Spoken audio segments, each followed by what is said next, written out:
Fakulteta za humanistične študije Univerze na Primorskem je gostila konferenco Svobodna plovba in prosta pristanišča na Jadranu 3 stoletja.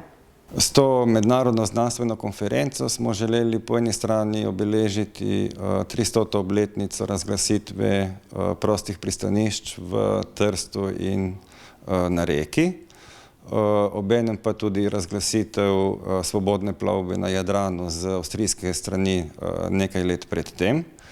Še bolj kot to pa se nam je zdelo zanimivo, pomembno in pa skoraj da potrebno spodbuditi ponovni zagon raziskovanja pomorske zgodovine na Slovenskem.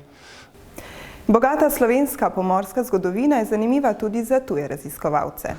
We came here to explore the connections between naval leaders and Slovenia, and it's very interesting because quite often they're not so well known in Slovenia. There are 2 famous admirals, Tegetthoff and House, and also the connection that Lord Nelson, probably the most famous naval leader, came to Slovenia.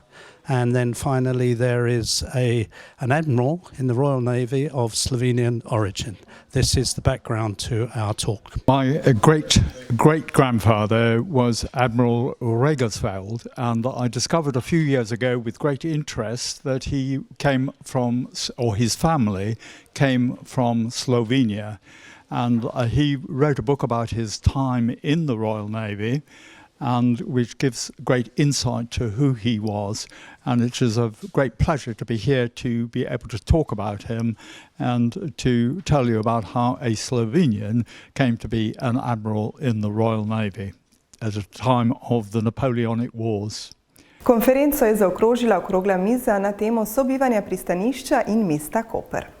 Pristanišče in mesto sta si usojena v to sobivanje in mislim, da rezultati tega sodelovanja, predvsem v zadnjih letih, so več kot spodbudni v smislu, da se ta razvoj in mesta in pristanišča nekako gre z roko v roki.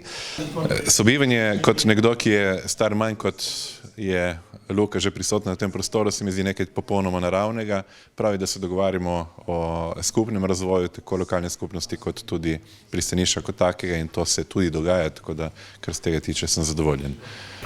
Spodbudno je, da tem za razpravo in raziskavo nikakor ni zmanjkalo, kar pa že samo po sebi kliče k sodelovanju Univerze na Primorskem, Luke Koper in Mestne občine Koper k novim skupnim projektom.